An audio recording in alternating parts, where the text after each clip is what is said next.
नमस्कार साथियों, पवन ज्ञान गंगा यूट्यूब चैनल पर आप सभी का हार्दिक स्वागत है।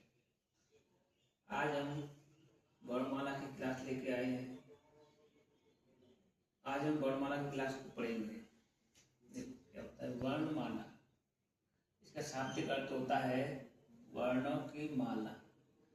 जिस प्रकार माला में मोतियों को एक क्रम में पिरोया जाता है, उसी प्रकार हिंदी में वर्णों को एक क्रम में लगाया जाता है। उसे हम क्या कहते हैं? वर्णमाला कहते हैं। जैसा हमने बताया यहाँ पे वर्णों के सुव्यवस्थित या क्रमबद्ध समूह को वर्णमाला कहते हैं। हिंदी में वर्णमाला को दो भागों में बांटा गया है, स्वर और व्यंजन। हिंदी वर्णमाला को दो भागों में बांटा गया है, स्वर और व्यंजन। अब स्वर देखते हैं। वे वर्ण जिनका उच्चारण स्वतंत्र रूप से अर्थात बिना किसी अन्य वर्ण की सहायता से हो, उन्हें स्वर कहा जाता है। अर्थात ऐसे वर्ण जिनके उच्चारण करते समय हम दूसरे वर्णों की सहायता नहीं लेते हैं, या ऐसे कहें कि जिन वर्णों का उच्चारण स्वतंत्र रूप से हो, उन्हें स्वर कहते हैं। हिंदी में स्वरों की संख्या 11 होती है। स्वरों की संख्या 11 होती है।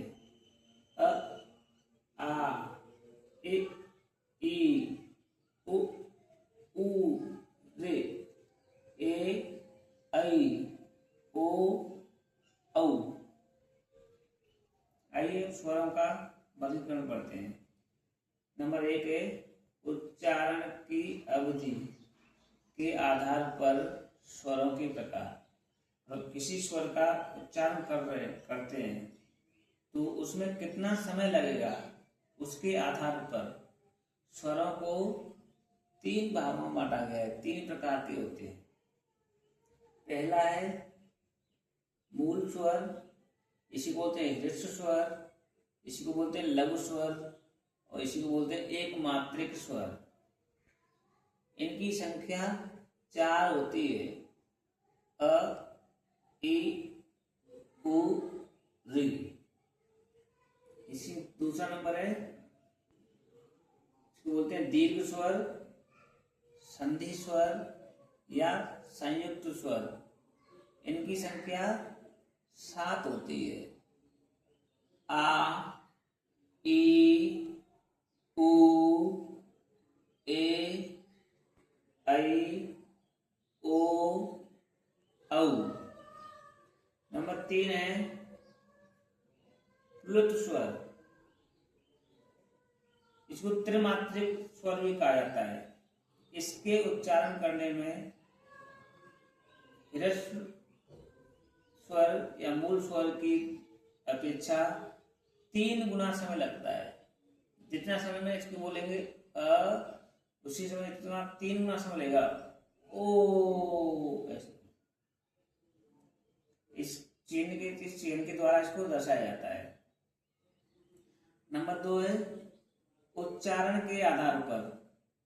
मतलब उस स्वर को जब बोलेंगे तो ध्वनि है वो कहां से निकलेगी, इसके आधार पर स्वर 2 प्रकार के होते हैं। नंबर 1 अनुनासिक, नंबर 2 निरनुनासिक।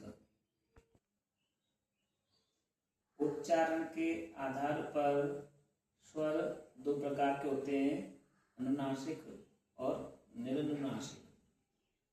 देखते हैं अनुनासिक स्वर।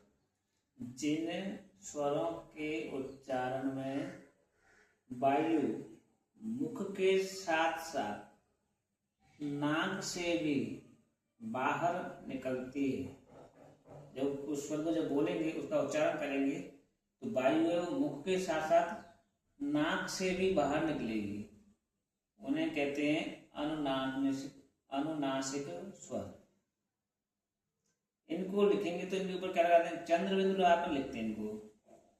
इनको चंद्रबिंदु लगाकर लिखा जाता है। जैसे ये लिखा है चंद्रबिंदु लगा ऊपर। दूसरा प्रकार होता है निरनुनासिक स्वर। जिन स्वरों के उच्चारण में वायु केवल मुख से बाहर निकलती है। अनुनासिक में क्या था कि मुख के साथ साथ नाक से भी निकल देती है, इसमें केवल मुख से निकलेगी, उन्हें निरनुनासिक स्वर कहते हैं। वर्णमाला में प्रयुक्त 11 स्वर निरनुनासिक होते हैं। आज के लिए इतना ही। थैंक यू, धन्यवाद।